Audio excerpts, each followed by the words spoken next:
Les échos du mensonge. Dans la douceur d'un printemps naissant, Élise et Adrien se rencontrèrent par hasard dans une librairie. Leurs âmes semblaient s'accorder dès le premier regard, et l'amour s'installa, discret mais profond. Pendant des mois, ils bâtirent un monde où seules les promesses comptaient.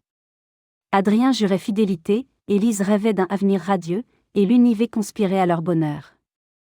Mais derrière les déclarations enflammées, un secret rôdait. Adrien, pourtant si passionné, disparaissait certains soirs sans explication. Élise sentit l'ombre d'un doute s'insinuer dans son cœur. Un soir, elle décida de le suivre. Le chemin la mena vers un restaurant où elle aperçut Adrien en tête-à-tête avec une autre femme. Le choc fut brutal.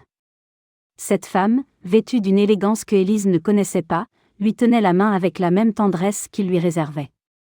Bouleversée, Élise attendit qu'il rentre pour le confronter.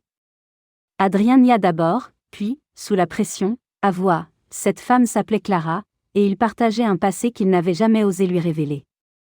Il lui assura qu'il l'aimait, que Clara n'était qu'un vestige d'un amour terminé. Mais les preuves s'accumulaient, des messages furtifs, des silences trop longs, des regards fuyants. Le cœur meurtri, Élise fit ce qu'elle n'aurait jamais cru possible, elle partit. Adrien tenta de la retenir, jura de changer, mais le poison du mensonge avait trop abîmé leur lien.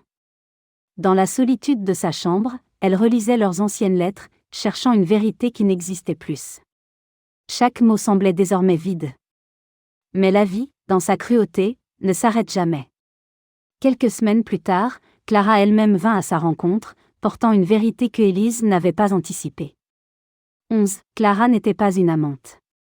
Elle était une sœur que Adrien avait longtemps cachée par honte, par douleur. Un passé familial tragique les liait, un passé qu'il n'avait pas su dévoiler. Accablée par cette révélation, Élise comprit son erreur, mais son cœur, déjà en ruine, refusait de rebâtir ce qui avait été brisé.